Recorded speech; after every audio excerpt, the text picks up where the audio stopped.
Tuhan bersamamu dan bersama rohmu. Nilai suci menurut Matius. Dimuliakanlah Tuhan.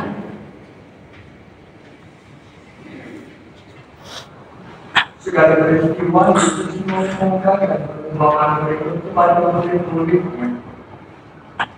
Hal kerajaan serupa itu sama seperti seorang pemilik kebun anggur yang pagi-pagi benar keluar mencari pekerja untuk kebun anggurnya. Setelah sepakat dengan para pekerja mengenai upah 1 dinar sehari, ia menyuruh mereka ke kebun anggurnya. Kira-kira pukul 9 pagi ia keluar lagi, dan dilihatnya ada orang-orang lain mengambil di pasar. Katanya kepada mereka, "Pergi juga kamu ke kebun anggurku, dan aku akan memberi apa yang pantas." Lalu mereka pun pergi. Kira-kira pukul 12 dan pukul 3 sore ia keluar lagi dan melakukan hal yang sama. Kira-kira pukul 5 sore ia keluar lagi dan mendapati orang-orang lain pula. Lalu katanya kepada mereka, "Mengapa kamu menganggur saja di sini sepanjang hari?" Jawab mereka, "Tidak ada orang yang mengupah kami." Kata orang itu, "Pergi juga kamu ke kebun anggurku." Ketika hari sudah malam, berkatalah pemilik kebun anggur itu pada mandornya, "Panggillah pekerja-pekerja itu dan bayarlah upah mereka, mulai dari yang masuk terakhir sampai kepada yang masuk pertama." Lalu datanglah mereka, mulai yang bekerja kira-kira pukul 5 sore, dan mereka masing-masing menerima 1 dinar. Kemudian datanglah mereka yang masuk pertama. Mereka mengira akan mendapat lebih besar, tetapi mereka pun menerima masing-masing 1 dinar juga. Ketika menerimanya, mereka bersungut-sungut kepada pemilik kebun itu, katanya, "Mereka yang masuk terakhir ini hanya bekerja 1 jam, dan engkau menyamakan mereka dengan kami yang sehari suntuk bekerja berat dan menanggung panas terik matahari." Tetapi pemilik kebun itu menjawab seorang dari mereka, "Saudara, aku tidak berlaku tidak adil terhadap engkau. Bukankah kita telah sepakat 1 dinar sehari? Ambillah bagianmu dan pergilah. Aku mau memberikan kepada orang yang masuk terakhir ini sama seperti kepadamu. Tidakkah aku bebas mempergunakan ini menurut kehendak hatiku? Atau iri hatikan engkau karena aku murah hati?" Demikianlah orang yang terakhir akan menjadi yang pertama, dan yang pertama menjadi yang terakhir. Demikianlah sabda Tuhan. Terpujilah Kristus. Saya yang sekarang misalnya di gereja ini, saya berseru ke Pak Semanjora kisaran Nagara. "Pak Semanjora, kedengaran?" Tidak. Tapi kalau Pak Semanjora gimana kabarnya? Sehat? Oh, langsung dijawab.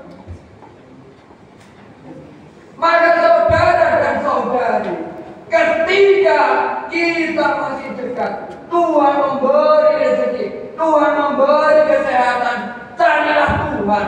Jangan lupa bersyukur kepadanya yang senantiasa memberi rezeki kepada kita.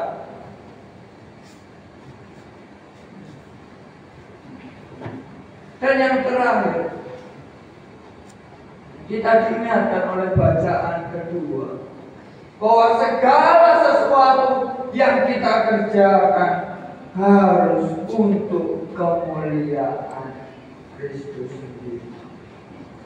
Dalam bacaan kedua diingatkan, saudara-saudara, dengan nyata Kristus dimuliakan di dalam tubuhku, baik oleh hidupku maupun oleh matiku. Artinya apa? Artinya saudara dan saudari, pakailah tubuh kita untuk memuliakan Allah. Anda tidak bisa memuliakan Allah tanpa tubuh Anda.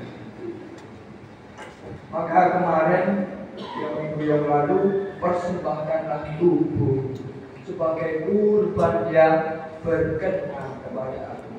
Artinya apa? Artinya Anda memberi harta duniawi kepada Tuhan itu tidak diperlukan. Yang dibutuhkan adalah tubuh Anda di sini. Muliakan Tuhan dengan tubuh Anda. Artinya apa? Kalau datang ke gereja, mulai fokuslah kepada Tuhan. Jadi duduk atau berdiri, ingat, di depan kita bukanlah patung biasa. Di depan kita bukan kotak biasa. Kita di sini ingin merasakan kehadiran Tuhan yang dekat. Kalau kita tidak merasakan Tuhan yang dekat, percuma kita datang ke gereja. Percuma kita berseru kepada Tuhan kalau Dia tidak dekat. Percuma. Maka rasakan kehadiran Tuhan di dalam gereja, di dalam Ekaristi Suci, terutama ketika terimalah dan makan. Inilah tubuhku yang diserahkan. Pada saat itu Tuhan hadir di tengah-tengah kita. Maka saudara dan saudariku yang terkasih, mari kita mencari Tuhan selama Ia berkenan ditemui.